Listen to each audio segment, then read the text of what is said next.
Hello, Happy New Year, and welcome to Tartan Touchdown, Scotland's conversation with the world of American football. I'm Gavin and Sarah, and I am going to be taking us through Week 18's games, along with my colleague Sarah. For the first time ever, Sarah, we can actually say that it's fully in the books. All the games are done. There's no Monday Night Football. It's been the final week of the regular season, the final red zone of the year, and we've arrived at a major fork in the road because we've got 18 teams who are packing up for the off-season with the draft destiny set. We've got 12 getting ready for a big playoff game this weekend, and 2 have earned themselves a well-earned rest on the bye week. Unbelievably, for the second week in a row, I'm actually sharing Victory Monday with my co-host on this week's episode. So, Sarah, as our resident Jags fan, how are you? I'm great.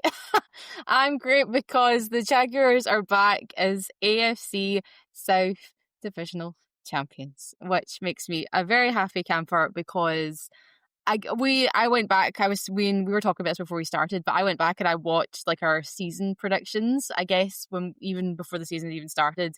And I had made a bit of a statement, right, that I thought the Jags were going to do exceptionally well, which was sort of in tongue in cheek, but that actually has come into a bit of a fruition. So I'm quite content with that. If you had told me at the beginning of the year that we would end up 13-4, I would have laughed at you. So I'm doing great. Thanks for asking. That's a long way of saying you're doing well. And I think we've probably already spent more time talking about the Jags than we will about the Giants' slightly less consequential win this week. Because Week 18 was a bit of a strange week. I kind of thought to myself, the witching hour has become a bit of a witching week. We've seen wins become losses and some surefire losses become wins. And some divisions become lost, even though they shouldn't have become lost. That's it. Yeah. Draft positions lost out of pointless wins and things like that. Seems like a classic New York statement over here. It's becoming a bit of a recurring theme, as we've seen in some of the memes going around.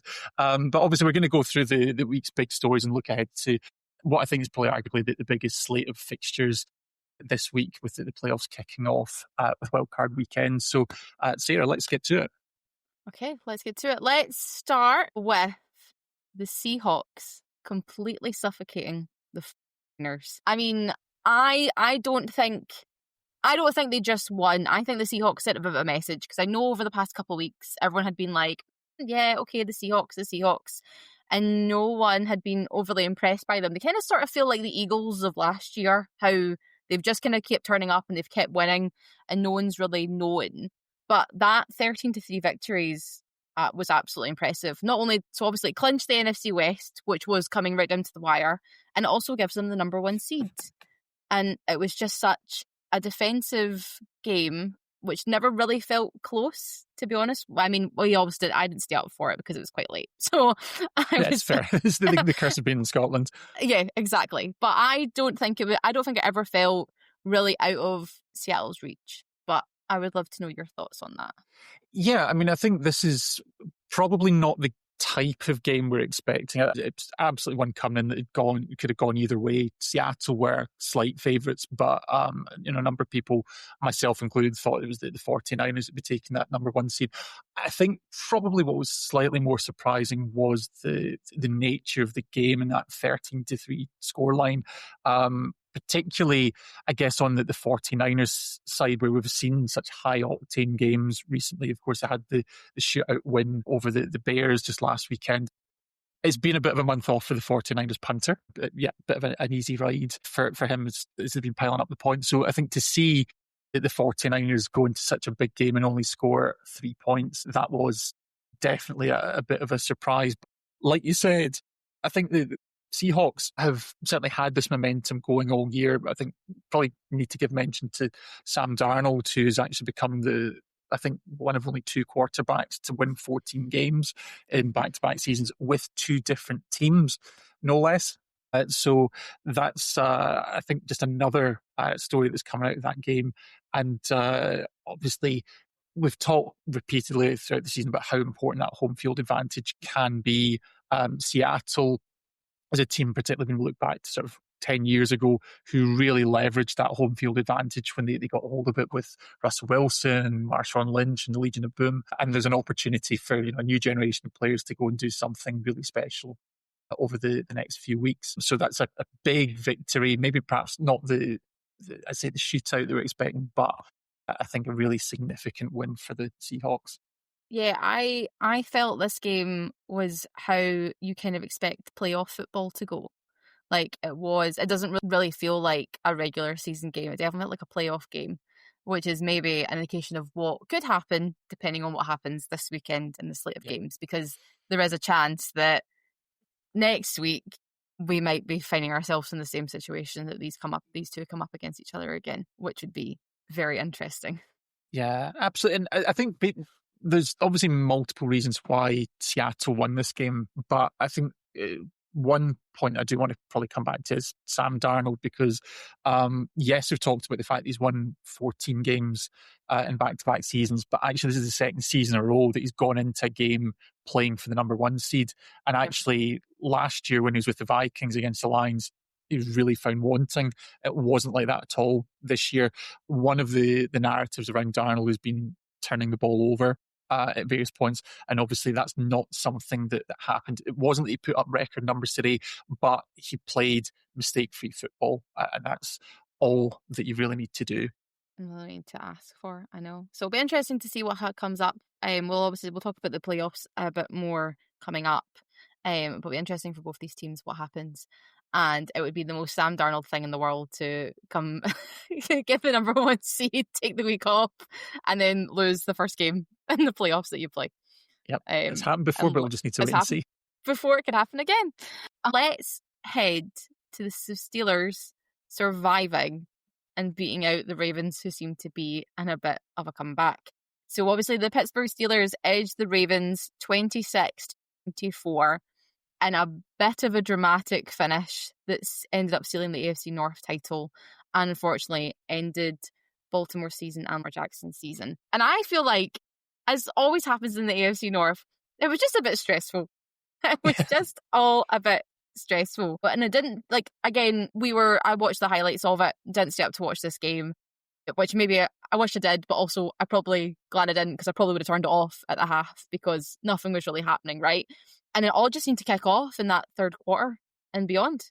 Yeah, absolutely. I mean, I think the particularly the last 9 minutes of the game or so, just absolutely furious finish. I think we had 4 league changes, and I guess the one league change that we didn't get was on the final play with the field goal going wide right. This is just a game that lit up, and you talk about it all the time about how strange things can happen during divisional matchups. You get upsets, but they typically tend to be nervous affairs, and particularly between the Steelers and the Ravens, who historically have been very defensively minded franchises. I know there's maybe some question marks in the current season, but yeah, just to see the two teams really dueling it out, and Lamar Jackson, a couple of bombs to Zay Flowers. Obviously, Aaron Rodgers got what was ultimately the winning touchdown to Austin with just under a minute to go in the game. Yeah, it probably wasn't the type of game that we're expecting at all. And I think probably not the result that many were expecting either, but that's been the nature of this division this year. Yeah, I think I think a lot of people were expecting the Ravens to come back. It was that when me and Dan were on 2 weeks ago, we were talking about how momentum's always a big driving factor with the NFL. And I think everybody just thought that the Ravens were all of a sudden like, oh yes, we're playing football. We need to snap into it and just continue to move it on. And I think the interesting thing about it, we spoke about this and we have our group chat earlier on when we were looking at the playoffs for what the playoff bracket looks like and who we're maybe predicting will get to the Super Bowl. The Steelers did all of this without having DK Metcalf. They did the last 2 weeks without having him. And I know obviously the Browns was a bit of an interesting game for them, but Aaron Rodgers managed to pull this off without his star number one wide receiver. And he comes back next week. So I wouldn't count them out just yet. I know a lot of people are maybe counting them out, but never say never. We'll come back to this, and I think one lesson we've learned is never underestimate the importance of playing at home in the playoffs. Exactly that. So it'll be an interesting one to see what happens with them for the next week, at least. Okay, let's now talk about the most chaotic and probably most NFL sequence of events that you could ever happen. What happened in the NFC South to cause this? Now, I will state that I had backed the Buccaneers to win this game, which they did. And I thought they would be safe until somebody pointed out that actually it didn't really matter because it all could still turn up a bit topsy-turvy. And that is exactly what happened. Now, we think that part of the reason for the Buccaneers winning in the way that they did was because of the weather. So for people who haven't watched the highlights or anything, it was a very, very rainy day down in Tampa. And I think at the end of the day, the Buccaneers were probably just set up a bit better to win the game the way they won it. But I cannot say that the Panthers didn't put up a bit of a fight, because they did put up a fight, and I was still relatively impressed with their performance as a whole. But again, it didn't really matter, did it? Because No. what happened on Sunday, Gav? No, that's exactly it. And you often see these memes where people say, so-and-so has the chance to do the funniest thing. And you think, well, really, is it that funny? But I think it's pretty difficult to top a team, in this case, the Atlanta Falcons, going out and winning a game, inserting themselves into a three-way tie that they can't actually win, but in the process, hurting one of the other teams involved in that tie. So essentially what this all came down to is that three teams, the Panthers, the Buccaneers, and the Falcons, all finished on an 8-9 record, tied for first place in the NFC South division. When you get into a situation like that, you have a three-way head-to-head. It becomes the factor there. So obviously, if you look at the season series between the Bucs and the Panthers, they split 1-1. However, what's ended up proving to be the deciding factor here is the Panthers swept the Falcons, and that is what has actually catapulted them, or maybe not catapulted them, but kind of nudged them gently backwards into the postseason. And I suppose we talk about predictions. So I picked the Panthers to win on Saturday night, which they did not. But I did pick the Panthers to win this division, and part of it was because as much as the Panthers have been a franchise in the doldrums, there was a bit of momentum about them, and the NFC South has always been kind of low-hanging fruit for a team to go and turn around, and that's exactly what's happened here. And I think Saturday night's game was a very strange game. As you mentioned, the weather was absolutely a factor in the game that we saw there, but also the refereeing as well was probably more of a factor than I would usually talk about, because I'm a big believer that good teams should always be able to overcome a bad call. That's the mentality that should go into a game. However, I think this is one where certainly the internet didn't miss out on this, and really the TV crew picked up on this as well. There was probably 4 calls over the course of the third quarter that really set the Panthers back. And I think 3 of them were out and out wrong. I think one of them you would probably say is harsh, which on its own you'd maybe say, well, it's still technically the right call. But when you see it so bunched up like that, I'm certainly not a conspiracy theorist, but I will say that the Panthers got a raw deal in this one. So I think, given that they only lost by 2 points in this one, to then have the Falcons do them a favour feels like a little bit of justice has actually been served on this occasion.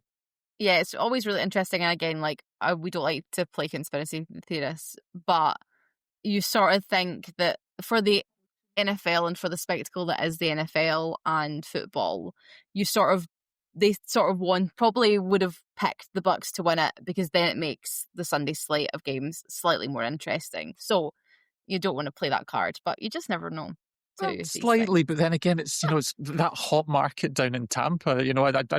It doesn't feel like one that, even if there is a conspiracy out there, that's really what the NFL is going to stake their reputation in rigging. Yeah, because this is the first losing record for the Buccaneers since 2022. So it's not like they've had this tied up for the past couple of years. Obviously, when Tom Brady went down there for a little bit, won a Super Bowl with them. So it doesn't seem like these are the people that you would do it to. It doesn't really take that narrative for me. Do you? And obviously, the interesting thing is that they all had losing records. Technically, they were all 8-9. Do you think this is what makes the NFL great, or do you think this kind of sort of expose maybe a flaw and how this can happen. So I think this is a conversation that we have every year, because there's always one division that usually ends up like a bit of a dumpster fire. And, sometime in history it's been the NFC East. I think for a long time it used to be the NFC West was the joke. So I'd mentioned earlier when we were talking about the importance of getting that home field advantage in the playoffs, the one thing that always jumps out to me is the Seahawks. Again, a little history lesson. I think we're going back to 2010, where they became, I think, the first team to win a division with a losing record. And then they went up against the Saints in the wild card, who were just high flying. You get Drew Brees, one of the most exciting offenses in the league. And of course, then you get the Beastquake game the next week. So I think there will always be an argument for, do you deserve to get a home game in the playoffs? Are you really one of the best four teams in your conference? Probably not. But once you throw that little wrinkle in there about, well, you have got that home game, what are you going to do with it? And actually, we have seen multiple times where the division champion, who is still going in as the home team, as the underdog, can go and pull off an upset. I know you've seen that before with the Jags against the Chargers from a couple of seasons ago, quite spectacular fashion. So at the end of the day, that's why we play the games. We don't just look at standings.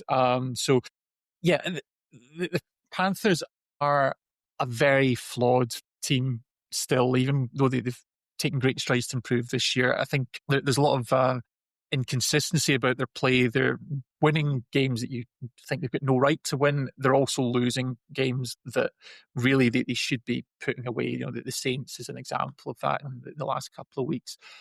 But they have the opportunity to go and upset people. They are 10-point underdogs going into the game next week against the Rams. But that's a team that they've already beaten in this exact same fixture just a few weeks ago. So anything's possible. Anything is possible. And you mentioned actually perfectly kind of a way to kind of like to segue. You mentioned about obviously teams coming in and just like being who they need to beat and beating who they're supposed to beat type situation. And that, I think, happened mostly across the AFC. So there was obviously big talks about how the AFC seeding could turn completely on its head depending on who could finish up where. The 1 seed was still in contention, so was the 2nd seed, so was the 3rd, and then obviously the 5th, 6th, and 7th were all up in the air for anybody to grab. And it really seems the teams who were in control of 1, 2, and 3 got it done. So obviously we've already spoken about them, but the Jags clinched the AFC South, winning against the Titans in spectacular fashion in an absolute major shutout. Again, very, very impressed. There was a point that we were all sitting watching Red Zone and Trevor Lawrence was still on the 4th quarter. We were all like, what's going on? Take him off. But it turned out they were pushing for him to get 4,000 yards this season, which he did. I think it would have been a closer game had we not taken Cam Ward out in their first drive. But that is sometimes the nature of a rookie quarterback coming in and maybe going against a defense that's maybe a bit aggressive and can get it done. And when you go to do that final reach in, sometimes that's maybe what happens. Yeah, and I think week 18 is a bit of a strange week because lots of people are going in with different motivations. You think it's about winning, and it's as simple as that, but know that there are various different things starting to play in. And actually, I think this has probably become more of a feature of the NFL the past couple of years since we've gone to 17-game season. So naturally, things tend to get decided a little bit earlier. I know there's a lot of seedings to be decided, but actually the teams that were in the playoffs are out. That was mostly settled ahead of this week's slate of games. And what you saw was a wide variation in terms of the philosophy from the different teams. And I think, if I'm honest, I find it very strange that one of the things that seems to get people excited about week 18 fixtures tends to be incentive money. And we're talking about who needs to get a couple of yards or a sack or a touchdown to get $1 million. Like, get money. Everyone in the NFL makes good money. Yeah. Maybe not generational wealth, but compared to your average fan in the stands, they're doing okay without the incentive. Not saying that it's not nice for them, but I still kind of care more about the games rather than the stats. So that's a factor, and I managed to slip that rant in there up front. But obviously, Camborne's a really good example of perhaps why some of the teams should be a bit more protective, because this is a meaningless game. Yes, you still want to go out and prove yourself, but if you've got pick them in during the final game when you're basically heading into the off season, is that going to actually impact on your preparations for the next season? Obviously, you've got a number of coaches who want to think ahead to, well, actually, we've got a playoff game next week or the week after.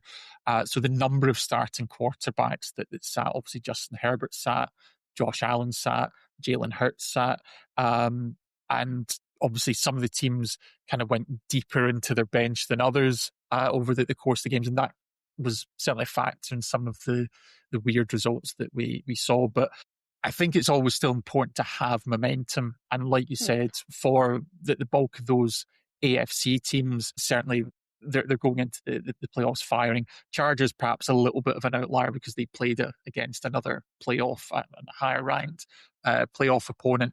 The Texans was probably the interesting one from the AFC for me. The Colts, a team who are already playing without their backup quarterback, really gave them a bit of a fright.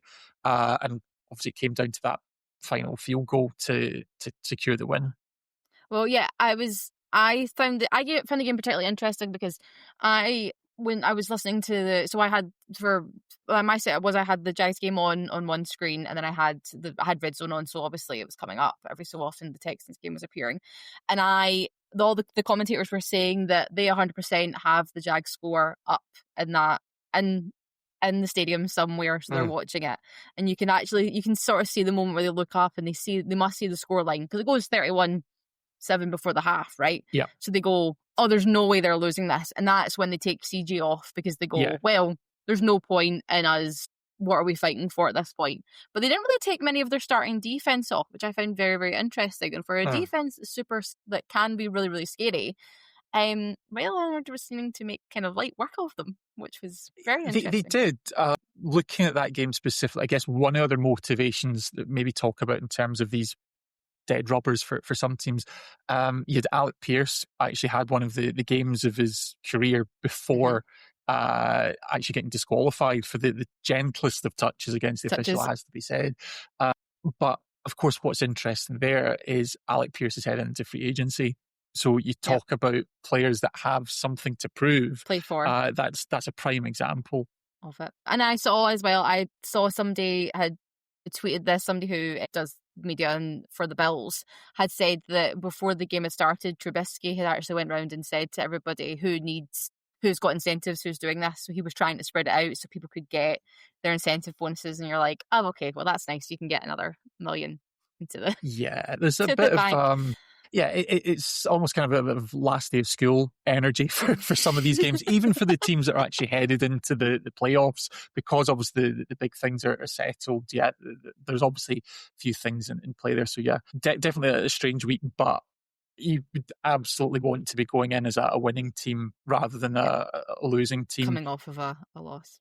Obviously in the NFC, perhaps you've seen slightly more in terms of the wobblier performances. So the Eagles and the Bears both went it, going into as division winners, coming off a loss. Slightly different strategies again in that one. And say the Eagles benched a number of their players. The Bears were pretty much going in at full strength in that one. But I guess at the other end of the extreme, you've got the Packers, who were stomped by the Vikings, but they decided, no, we are the 7th seed.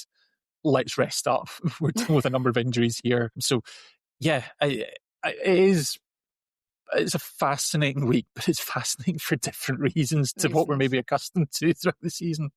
I know. I feel like everybody who plays in a fantasy league that doesn't end at week 17 normally hates week 18. And I am somebody in that bracket. So I was not in the playoff caliber for it. However, I was seeing some interesting things happening and people trying to pick up random third or fourth string wide receivers for teams just to try and get anything so they could try and win a Super Bowl. And unfortunately, it did not work for them. Yeah, okay. So let's maybe move on to maybe just some other little Week 18 notables and draft drama before we move on to look ahead at the playoff picture. So, Gavin, the Giants won, which does mean that they are now no longer the number one pick in the draft. And how does that make you feel? Fine. Why does this not surprise me by now? I think that's one of the stories doing the rounds today, certainly in Giants world, is that over the past 3 seasons, we have won a combined 8 games.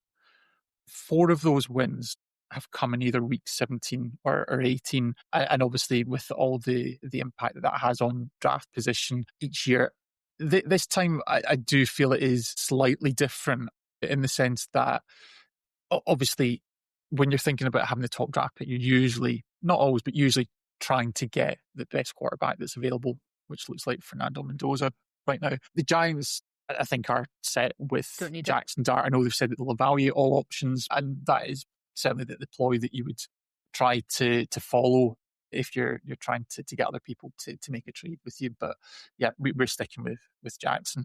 But I guess that's the point, that even though you're maybe not thinking about who you're going to use that pick on, is what could you get for that pick. So the Giants, as a team that are still picking in the top 5 yet again, have a number of needs. We have leveraged some of our picks further down the draft elsewhere. So you would think this is an opportunity to maybe try and recoup that and give yourself some options. As it is, that's not the case. And what we're looking at is obviously the Raiders picking first. And I think unless there's something very interesting comes out through the course of the next couple of months, that's going to be Mendoza and hopefully onto a new future in Vegas. So I have the draft order right up here, and it also says what each team needs, and it's just seeing, like, obviously because it's the Raiders and the Jets have picked one, pick number 2, and it's like quarterback, O-line, wide receiver, quarterback, edge. Then for the Jets it's quarterback, offensive line, cornerback, wide receiver, like defensive edge. Like it is. Yeah, so I think you're totally right. I don't actually think it was all that important for the Giants to get number 1 unless they were wanting to use it as leverage to gain other things. Mm-hmm. Whereas I think the Raiders are the team that probably need to have it the most. And we're obviously waiting to see what happens in terms of if any of their coaches are going to shift about. We haven't really heard anything from them as of yet. I know Pete Carroll made a statement to say that he would like to still be there. I doesn't think that he's going to leave, but whether or not that is the case leaves to be unknown just now. Yeah. And we've only had 2, obviously it's Black Monday, but we've only had 2 coaches that are on their way out.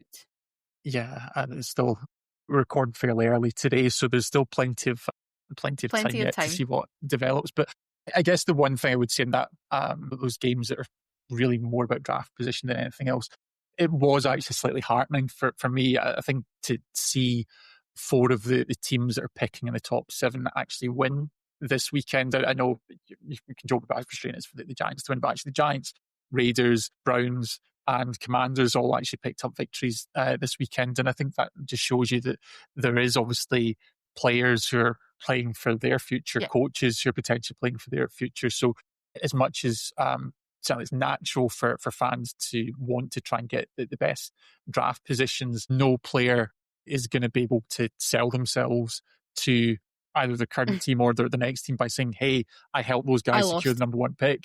So that's not something you put on your resume. So I think it's obviously quite encouraging to see that sporting integrity is alive and well. It's still there. Yeah, and I always think it's important. Like no one really wants to go. You don't want them, as we all joke about how these teams will go to Mexico. They're in Mexico now for January, so they're off. Yeah. Nobody wants to go to Mexico losing.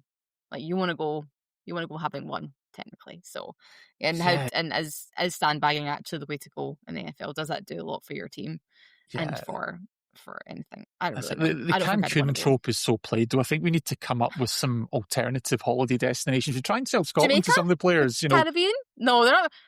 Have a weekend in Largs. Have you seen the weather outside? It was -8 when I got in my car this morning. In what world does anybody want to come to this in January? Okay. Maybe we'll stick with Cancun.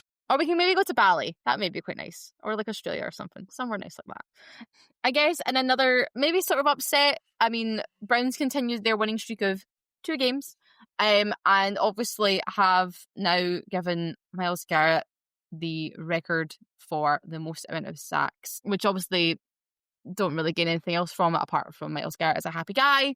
And we had some interesting developments. We'll touch on this very, very briefly because I think it's just all a bit of a showcase. But the game did actually end up stopping with all the players running to congratulate Myles Garrett, including the coaches, which all got a bit awkward. I know Zach Taylor had some interesting words to say in the press conference afterwards, and so did Jamar Chase. And it just, I think it proves the point of, obviously it is worth celebrating, and obviously he's having an incredible career and is still going to have an incredible career. But was that the correct thing to do during a game? Well, I think there's 2 answers to this. There's what to think about it and what to say about it. Yeah. Because if I'm honest, deep down, I'm kind of with Zach Taylor in this, in the sense that, you know what, it's a historic moment, but there's still a game being played. We've seen this happen in other sports, particularly the NBA has had stops for celebration and confetti, and I think even interviews mid-game when LeBron recently set a record. But, you know, there's still a game to be played. Having said that, you are the coach of a team that's not going to the playoffs, who's just lost. It's probably an opportunity just to show a bit of grace and try and escape the question, maybe move on to other things, because it is a great achievement. I think probably one area where there's a bit more skepticism is around the legitimacy of these records. So I think it is a fact Myles Garrett has recorded more sacks in a single season than any other player. However, we are now in a 17-game season. We've only been playing 17 games for 5 years. I actually really wanted to see him get the record last week and knock Karen Rodgers into submission, because then he could say, and I did it in 16. But that didn't happen. I know Strahan from the Giants, or ex-Giants, who previously held the record, came out and said, you know, he considers himself to be the 16-game record holder and Myles is the 17-game record holder. It's all fun at the end of the day because he is a presumptive Hall of Famer even at this stage. So they're both great players and you're really splitting hairs, but there probably is a little bit in terms of needing the extra game that still sticks with me. To match it. Yeah. Yeah, I know. That's interesting. I also feel like, I think part of the reason why maybe some of the Bengals team were so annoyed at it was because they were at home. And I know they're both in Ohio, so is it technically really a home game for both of them?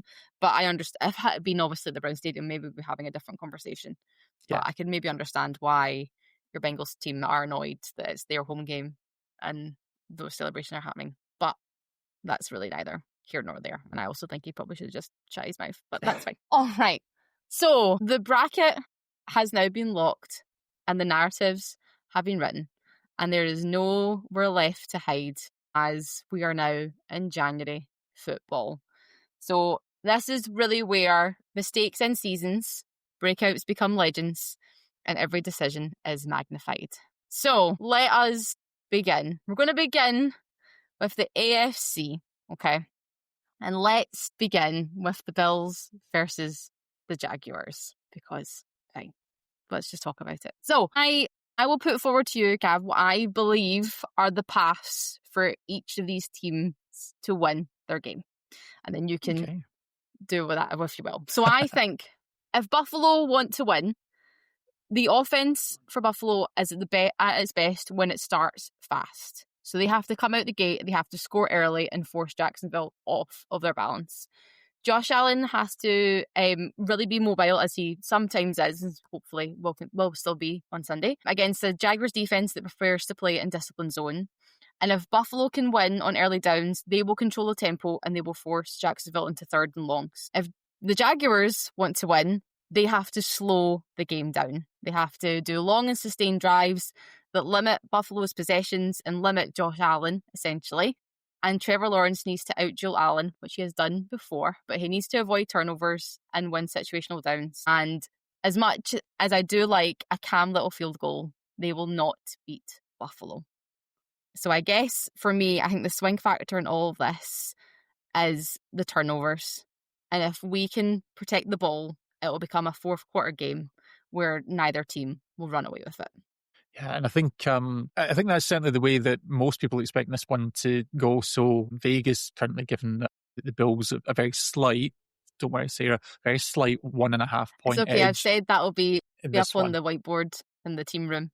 And I mean, I think if I could be honest for a second, I think that the wild card weekend might be my sort of low key. I'm allowed to say that at the age of 41. It's my low key favourite week of the NFL season. And I think part of that is because, yes, obviously, as we go through the weeks of the postseason, the stakes get progressively higher. But standings are standings. The regular season's in the books. Everyone is now on a level playing field. It's win or go home. And I think it's even more exciting this season because it's been so unpredictable. Yes, of course, we've still got some teams out there winning 14 games, 13 games, but, no one has looked like a juggernaut for the entire season.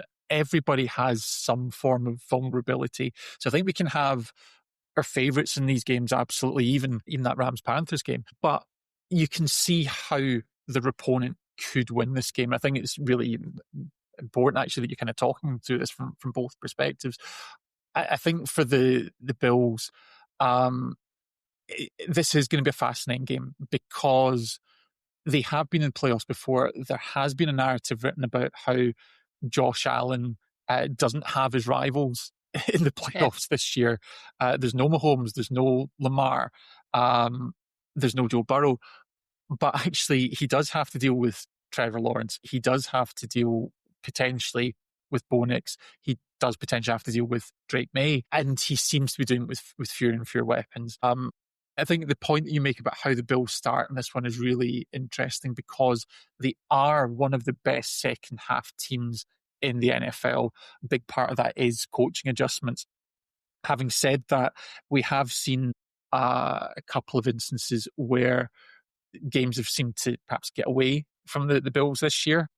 And so I think, yes, it's okay if maybe you need the ball at the end of the game to get that final score, but don't be getting into these 2 or even 3 score holes because, like, say, if you've got an opponent who can slow the game down, who can keep possession, keep your quarterback off the field, then it is going to be really difficult to mount these kind of furious comebacks that we're familiar to seeing from Josh Allen across the regular season. So I've still not quite landed where I'm going to go with this game yet. I do have admitted soft spot for the Bills, and I could see them doing Me it. too. But like I say, they're a team that's shown frailty this year at a time where the Jaguars are showing momentum.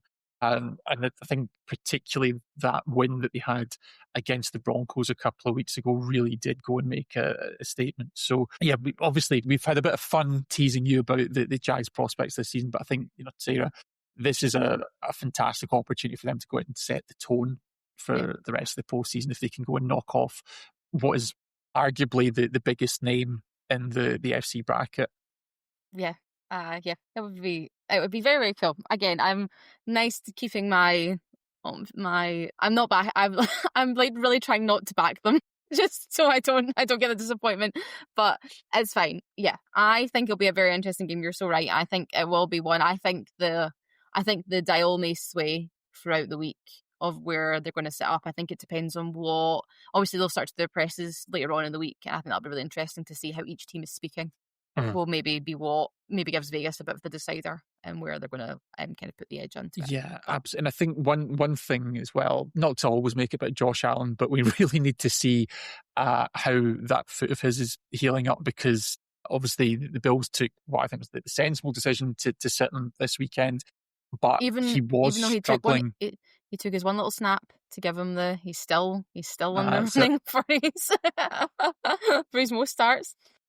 But yeah, I think he obviously sat most of the game and he was noticeably struggling against the Eagles. So hopefully, I think certainly for Bills fans and also for neutrals, you want to see him at his best because no matter what way this game goes, you want both quarterbacks to be really at their absolute healthiest they can possibly be. Because that's one, particularly for the European fans, we've got a nice early kickoff and really looking forward to that one. I'm glad that that's not been considered primetime material in the States. I'll happily take that. Well, I think you can. Well, I think the next one of the next teams we're going to talk about, which is the Chargers, because the Chargers being a West Coast team probably is what factored this decision to be that the Jaguars Bills game would go the early window, because they are both East Coast teams. So why not put them in the early window?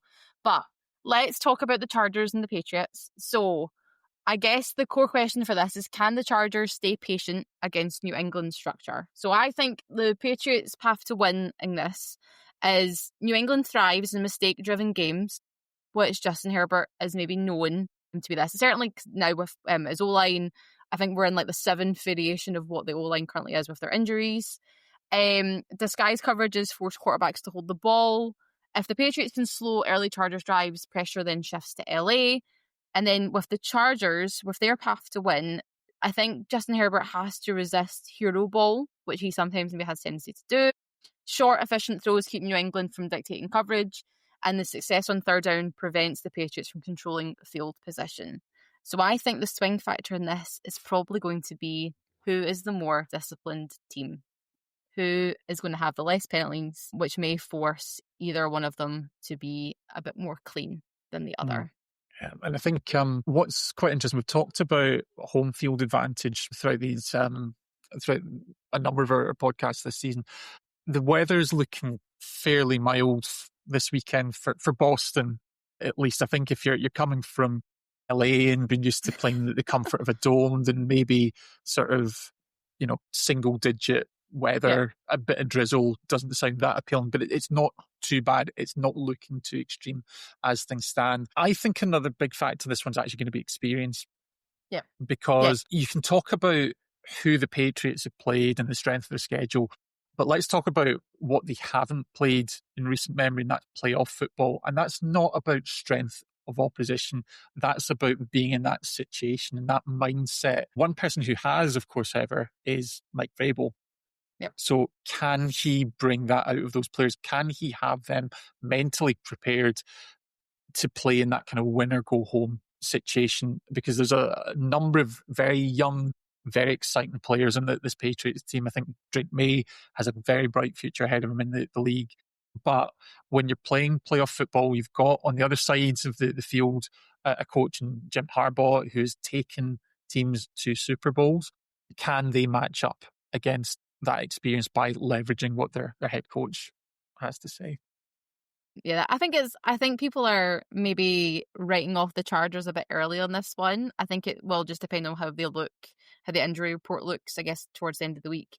I definitely think they're going to put up a fight, or I hope they're going to put up a fight against them. I do have the Patriots easing out on this one because I think Drake May is maybe the better quarterback, which sounds awful because I know Dan's going to kick off because Dan's favourite quarterback that's not Dak Prescott is Justin Herbert. But I think I maybe have the Patriots to ice this one out. Yeah, and the home field advantage.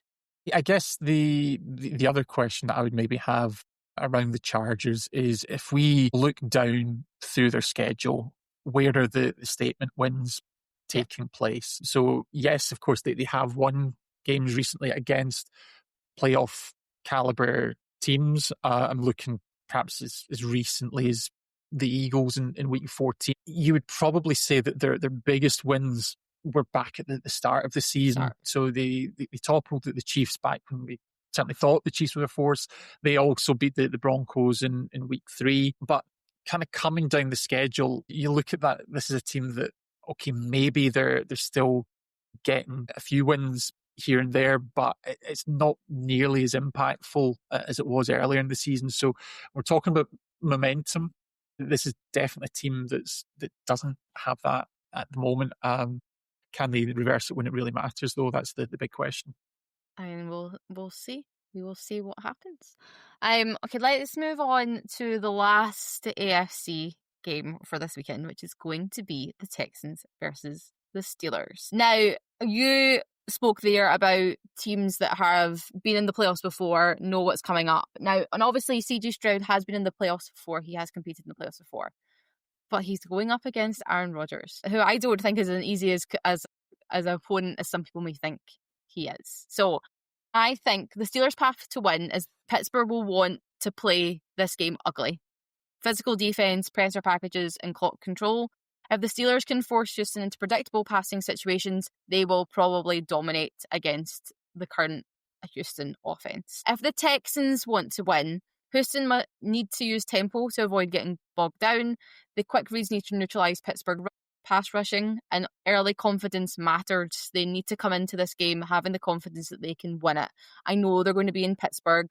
That is a very, very vicious stadium to be in. And I think if Houston can score early, the game will open up. But I think if Pittsburgh can go in and get a lead, the Texans may struggle afterwards.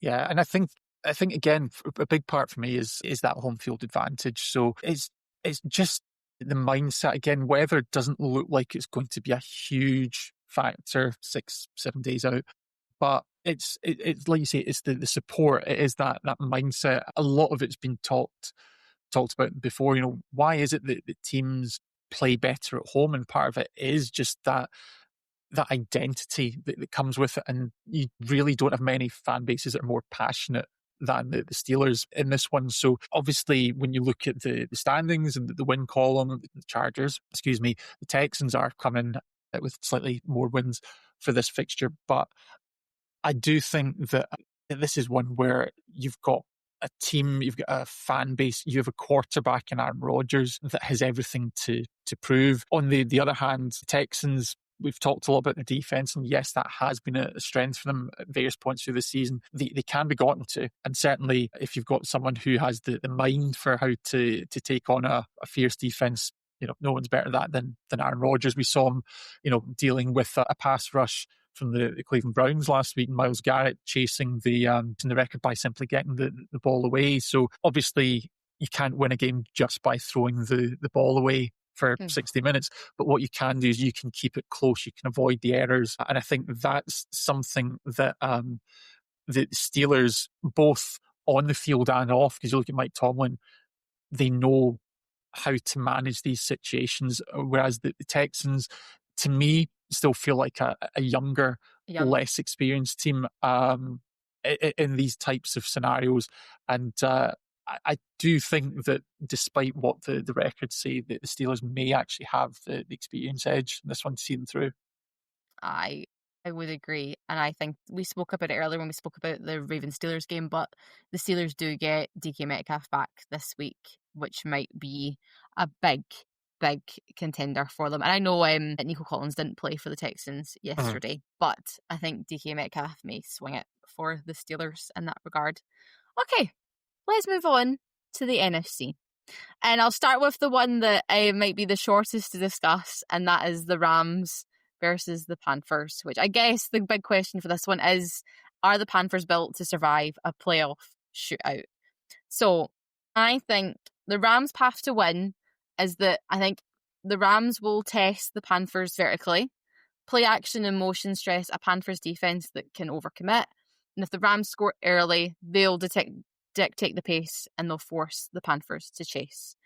If the Panthers want to win, they have to shorten the game. Ball control and red zone efficiency, they have to try and keep the Rams offense off the field, and their defense has to be disciplined. They can't get penalties left, right and centre to just allow the Rams to move up the field. I think the swing is probably in the Rams' favour on this one, but I will happily be proven wrong if it comes down to it. Yeah, I mean, I think there's good reason why the Rams are favourites in this one, but we've kind of alluded to various points in the show. Panthers have that home field advantage. They have got their place in the bracket, just like all of the other 11 teams that are playing this weekend. And now we're back to square one. Now, I think what is really interesting, what you said there, is about can the Panthers sustain a shootout. Actually, the game that they played back in week 13 apologies, 31-28 win the Panthers. So that was a fairly high scoring game in this.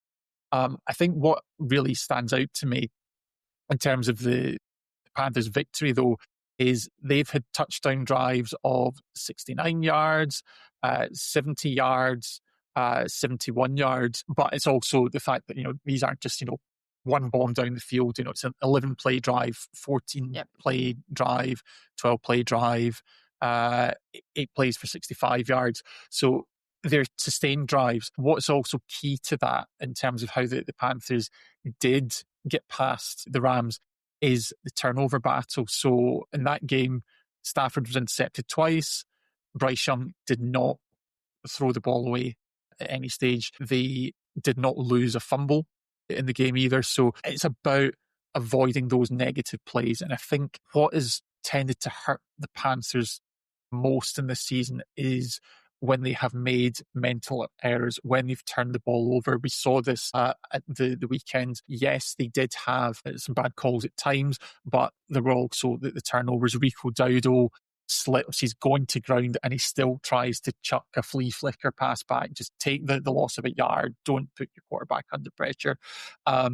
These are things that hopefully you do what you can in the space of a week. You can coach some of these scenarios to think, just keep a hold of the ball at all costs. Well, yeah, it's a different mindset, isn't it? Because you're saying to them, just keep hold of the ball. Like, it doesn't matter if you're going to take the loss of downs. Like, if you're going to take the loss of yardage, take it, because we can always try and get back up. You just never want to give them the opportunity to run it back and score. Essentially, is I think what a lot of defenses will look at a lot of offense will look at, but on the other side of that, the defense are going to be told, well, you're going to try and punch it out anytime you can. We're going to try and rip it off them so you can get the possession back into your offense. Yeah, that's it. And like the other thing is, when you keep the game close, when you keep it tight, and you've got that home field advantage, you keep the crowd alive in the game. And I think that's what it is nobody, I think, in Charlotte is going into this game with high expectations, but the longer you keep it tighter, the more excited they're going to get. It's going to go from just being happy to be there to think, actually, we might be able to steal this. So, yeah, I can see, as I've said already, why the Rams are 10-point favourites in this, but it's still a game that I can feel the banana skin exists somewhere here. Yeah. Yeah, the Rams are a team that were flying high at the top of the season, and they've still been a good team, but we saw they struggled to put the Cardinals away. So again, frailties exist there. Yeah, I do still have I might follow through with my preseason prediction that the Panthers will win at least one game in the postseason. There you go. You've always got to go against the curve, I guess, don't you? Someone has to. Someone has to.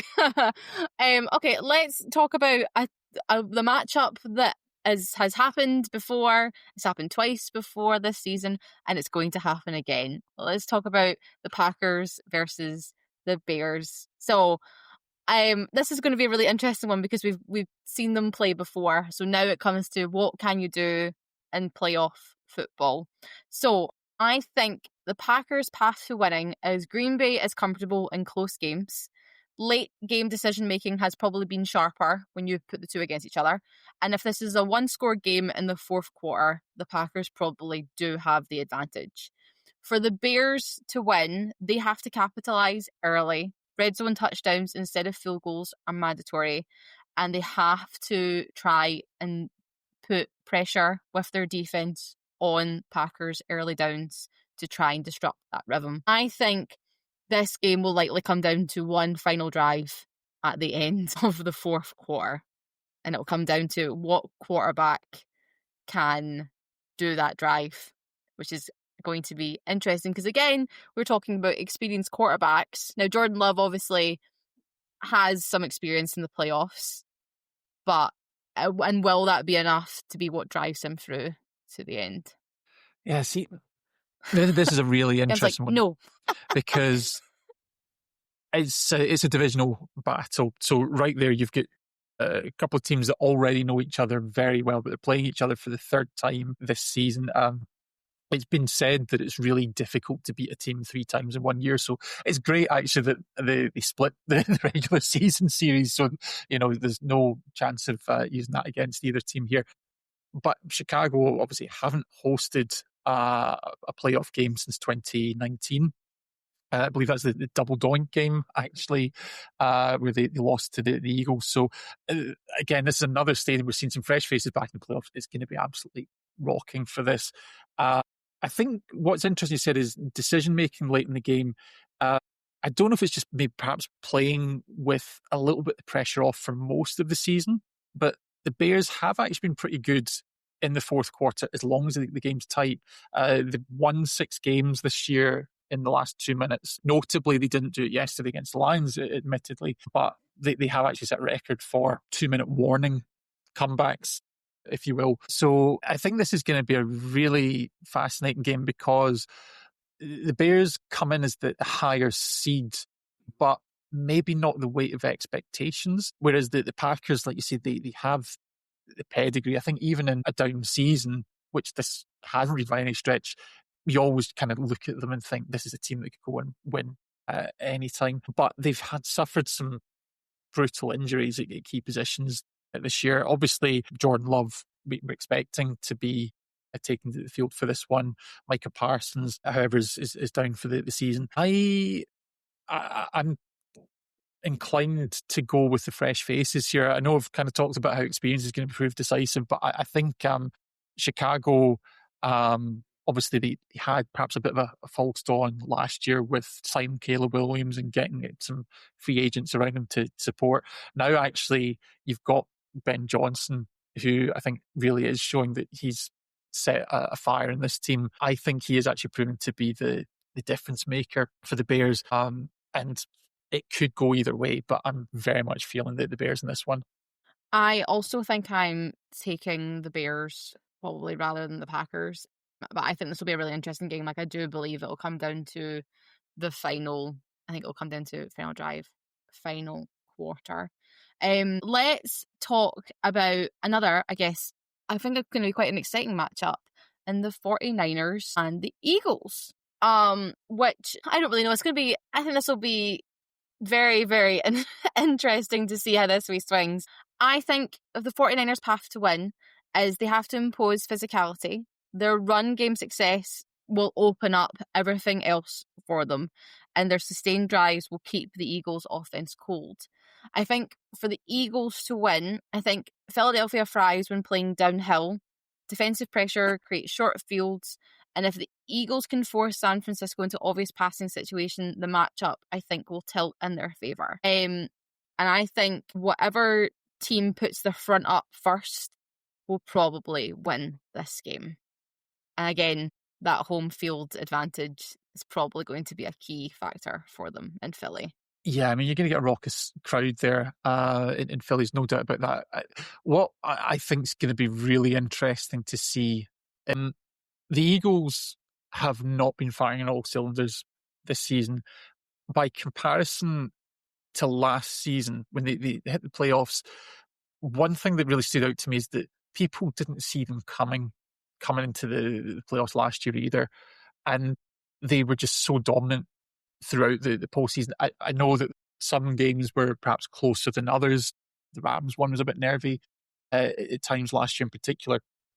But up front, their defensive line, their offensive line, both sides of the ball were just, like you said, so physical and really able to kind of set the tone for the game. I think it's going to be really interesting to see if the Eagles can similarly up their game this year and make that step change for the postseason. Because as we've seen with the Seahawks taking on the 49ers last week, a good defense can get after the 49ers and Brock Purdy, shut down Christian McCaffrey. So I think that I think that it's the question is what Eagles team are we going to see for this one? Having said that, this is a game that I could really see go either way. Yeah. The 49ers, myself and Brian talked about this quite a bit last week. They got themselves to one win away from the number one seed without a great deal of hype. So they have been playing without expectations for most of the year, or at least the kind of the glaring eye of the media and the fan base. So never say never with the 49ers. It's going to be a really tight one to call, and this is one that I'm not going to put a pick on just yet. Just yet. again, maybe we want to see what the teams come out and say during upcoming press for the week and see what it feels. It's always difficult to know with Jalen Hurts, though. He's such a chilled out character that I don't think you can ever tell what he's really thinking sometimes. Okay, I'm going to give you one. I've not prepped you for this. I'm going to give you one question, right? You can also pick from. That will include both the one seeds in this. Okay. Right now, in this moment, you have to give me one team. It can be from either the AFC or the NFC. The one team that you think is going to be at the Super Bowl. At the Super Bowl. Okay, so they don't have to. They don't have to win the Super Bowl. It. They just have to get there. What's the one team that you think is going to do it? I think I'm going to go with the Seahawks. That's also my pick. That's fun. Yeah, I know it's safe for a number of reasons to go with the one seed, but there's a number of things there. First of all, the fact that the season's been so unpredictable, simply playing one fewer game gives you one fewer opportunity to lose in this. But I think what we've seen is when the lights have shone brightest this season, Seattle have been able to win the big games. The reason that they've gotten themselves to the one seed is because they have been able to go and beat the Rams in overtime. They've been able to go and dominate the 49ers in week 18 to clinch the one seed. I just think that when you get to that single elimination situation and you've got the home field advantage, potentially you're going to force a number of teams to travel all the way cross country to come to them. I think that, yeah, it's very much advantage Seahawks. And obviously the Broncos, as we've seen with your Jags, just to chuck it in again, their home field advantage is a little more questionable in recent times. Do you know the fun stat about the Seahawks and the number one seed? Let's hear it. This is the third time in a row following the election of a new pope that they have been the number one seed in the NFC. And the last time it was in 2013 when they won the Super Bowl. So it maybe is not, maybe it is slight divine intervention going on with the Pope. Yeah, I think, there's just so many great memories of games being played in Seattle in the postseason. The year that they won the Super Bowl, they had a fantastic NFC Championship game against the 49ers. The year after that, where they actually lost the Super Bowl, they had an amazing comeback against the Packers. So yeah, maybe it's just nostalgia, but I'm really hoping that we get to see a bit more of the same in Seattle. Maybe it's nostalgia, or maybe it's the Pope. Anyway. Two theories, you can go with either. The Pope's from Chicago, so maybe that'll work out in the Bears' favour. Who knows, everybody? Who knows? Well, now that is week 18 over. We are now officially in the playoffs. Be sure to check out our YouTube if you want to catch up on any of our previous week's thoughts and catch up with our In Conversation series of podcasts. We have an announcement coming very soon about who our next In Conversation guest is going to be. But Gavin, thank you as always for joining me. I always feel like it's me and you or me and Dan. I never get to talk to Brian, so maybe soon. But yeah, we need to mix up. I think we're talking about doing some bigger panels for the playoffs as well, so get the whole gang together at the same time. Oh God, not again. That means I have to chair it and it's just me against the three of you, and that never ends up well, I'm sure. Oh, wait, hold on. Maybe let's wait on that thought until we see what the Jags do, and then you may get very, very sad. If you win, those panels are going to be a lot easier for you. A lot easier for me to chair, exactly that. So thank you to all of you for listening and watching. Please be sure to subscribe to our YouTube channel, follow us on Instagram and TikTok, and hit the notification bell on whatever platform you might be listening to our podcast on. But we'll be back next week giving you all the highlights from the wildcard weekend. So until then, we will see you soon. See you later.